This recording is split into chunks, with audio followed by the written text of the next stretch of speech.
ഒന്നുകൂടെ കപ്പലിന്റെ കൊണ്ടേ കുരുങ്ങി ആക്രാമം. ഇതൊന്നും തീരെ ശരിയല്ല. ശരിയാ, വെന്തട്ടില്ല, ഒരു കവറും കൂടെ വേണ്ടി. എടാ കപ്പലിന്റെ കാര്യമല്ലടാ പൊട്ടാ പറഞ്ഞത്. പിന്നെ നമ്മുടെ സിനിമയുടെ കഥ, നമ്മൾ ഇങ്ങനെ സിനിമയുടെ കഥ എടുത്തു കഴിഞ്ഞാൽ ഇത് വിജയിക്കില്ല. ഈ കഥ എന്നൊക്കെ പറഞ്ഞു കഴിഞ്ഞാൽ ഒരു ജീവിതഗന്ധിയായിട്ടുള്ള സംഭവം വേണം. ഞാൻ ഒരു കാര്യം പറയാം, നിങ്ങൾക്ക് എല്ലാവർക്കും കഷ്ടകാലം ചുറ്റി ഇങ്ങനെ നമ്മുടെ എന്റെ കഥയെ വെറുതെ കുറ്റം പറയരുത്. വരുന്ന പ്രൊഡ്യൂസറൊക്കെ ആ ടൈപ്പിലുണ്ട്. പിന്നെ ലോ ബഡ്ജറ്റ് കഥയൊക്കെ എടുത്ത് ഇന്നത്തെ കാലത്ത് നിൽക്കത്തില്ല. അല്ല, എന്റെ കുഴപ്പം കൊണ്ടൊന്നുമില്ല. എടാ ലോ ബഡ്ജറ്റിന്റെ കാര്യമല്ല ഞാൻ ഈ പറഞ്ഞത്. എടാ ഉദാഹരണത്തിന് നമ്മുടെ മൊയ്തീന്റെ കഥ. എന്റെ കഥ നിങ്ങൾ സിനിമയാക്കാൻ പോവുക? അയ്യാ, സിനിമയാക്കാൻ പറ്റിയ കഥ.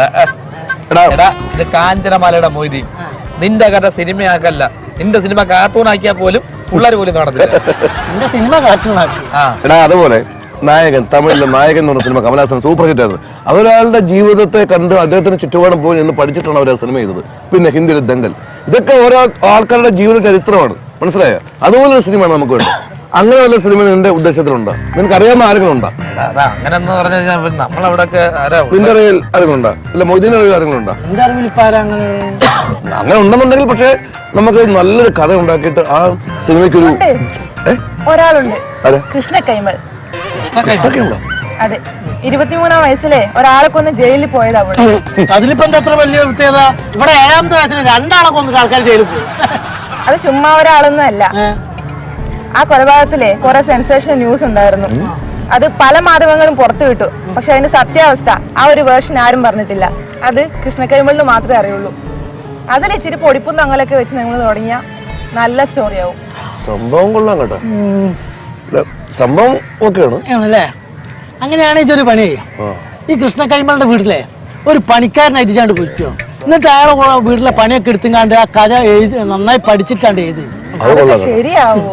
പിന്നെ ശരിയാവും. പണിക്കാരന്റെ രൂപത്തിൽ പോകണം. ലുക്ക് ഉണ്ടല്ലോ, അതുകൊണ്ടാണ്. പിന്നെ എന്നൊക്കെ ലുക്ക് നിനക്കല്ലേ, നീ അങ്ങ് പോയാൽ നമ്മക്കത് ശരിയാവില്ല. നമ്മളങ്ങനെ എഴുത്തിന്റെ ആളല്ലല്ലോ, നിങ്ങളാണല്ലോ എഴുത്തിന്റെ ആള്. അല്ല മൊയ്തീനെ, കാതരം പറഞ്ഞതിനും കാര്യമുണ്ട്. കാതരം കഴിഞ്ഞ പിന്നെ പണിക്കാരന്റെ കൂടെ ലുക്കുള്ള നിനക്ക് മാത്രമേ ഉള്ളൂ. അപ്പൊ നിങ്ങൾ തന്നെ കൂടെ പോയിട്ട് നിങ്ങൾ പോയിട്ട് അയാളുടെ ജീവിതം പഠിച്ച് കൈമളിന്റെ ജീവിതം പഠിച്ചതിന് ശേഷം ഈ കൺട്രോളർ ഇതൊന്നും പഠിക്കണ്ട, ബാക്കിയുള്ള കാര്യങ്ങൾ കൺട്രോൾ ചെയ്താൽ മതി. സ്ക്രിപ്റ്റ് റൈറ്ററും ഡയറക്ടറും കൂടിയാണ് ഇതൊക്കെ പഠിക്കേണ്ടത്. കൂടി പോയിക്കോളി. നിങ്ങൾ 3 നേരം അങ്ങ് പോയാ മതി. നമ്മൾ 4 പേരും പോകും. പിന്നെ നമ്മൾ എങ്ങനെ കൈമളിന്റെ വീട്ടിൽ കയറി പറ്റും? അതൊരു പ്രശ്നമാണല്ലോ. അതൊരു പ്രശ്നം. അതൊക്കെ ഞാൻ നോക്കിക്കോളാം. അതിന് പറ്റിയ ഒരാളെ എന്റെ അടുത്തുണ്ട്. ശരി, എന്നെ കൊടുക്കേ.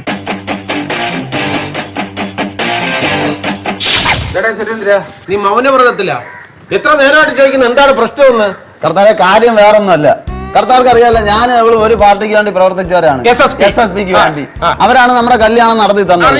ഇപ്പൊ ഇന്നലെ അവള് വന്ന് പറയുന്ന അവളെ കൂട്ടുകാരി എന്താ പറഞ്ഞ ADMKയിൽ അവർക്ക് സീറ്റ് കൊടുക്കാം, സ്ഥാനം കൊടുക്കാം, ഉടനെ അവർക്ക് അതിൽ ചേരണമെന്ന്. അണ്ണാ DMK നമ്മൾ ആ പാർട്ടി ചേർന്ന വീട് വെച്ച് തരാന്നും സ്ഥലം വാങ്ങി തരാന്നൊക്കെ പറഞ്ഞിട്ടുണ്ട്. അപ്പൊ ഞാൻ എന്റെ കൂട്ടുകാരി പറയും കണക്കെ ചേർന്നു.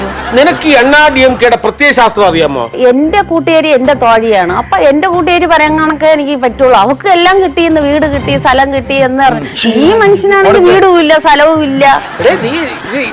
സമ്പാദിക്കാനുള്ള കഴിവ് എനിക്കുണ്ട്. SSPക്കാർ എനിക്ക് തരാന്ന് പറഞ്ഞു. അത് നീ പറയണ്ട. SSPക്കാർ എന്തോ നിനക്ക് ഉണ്ടാക്കി തന്നത് വരെ? അല്ല, അവര് ഇവിടെ കക്കൂസൊക്കെ അവരാണ് ശരിയാക്കി തന്നത്. കക്കൂസ് കിട്ടുന്നതാണ് ഏറ്റവും വലിയ കാര്യം.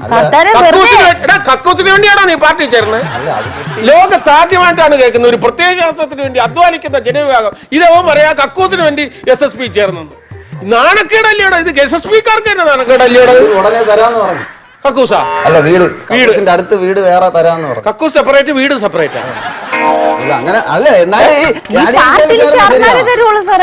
ഒരു കാര്യം ചെയ്യും, എനിക്ക് ആകെപ്പാടെ എനിക്ക് തന്നെ വട്ടളവാണ്. ഒരു കാര്യം ചെയ്യും, വീട് കിട്ടുന്ന ഉറപ്പാണല്ലോ. വീട് കിട്ടും. നീ ഒരു കാര്യം ചെയ്യടേ, വീട് കിട്ടുന്ന ഉറപ്പുണ്ടെങ്കിൽ നീ ഒന്നാക്കി DMK അയ്യോ ചേരടേ. എങ്കിൽ SSPക്കാർ എന്നെ തട്ടും. എങ്കിൽ എനിക്ക് വിധവാ പെൻഷനും കിട്ടും. കർത്താവ് അവൻ ചത്താലും നിനക്ക് വിധവാ പെൻഷൻ മതി. വിധവാ പെൻഷൻ കിട്ടും. ഇങ്ങനെ വേല ചെയ്ത് തന്നില്ലല്ലോ, അപ്പൊ വിധവാ പെൻഷനെങ്കിലും കിട്ടൂല്ലേ? ഇവള് വളരെ പ്രായോഗിക ബുദ്ധിയുള്ള ആളാണ് കേട്ടോ. നല്ല ഭാര്യ.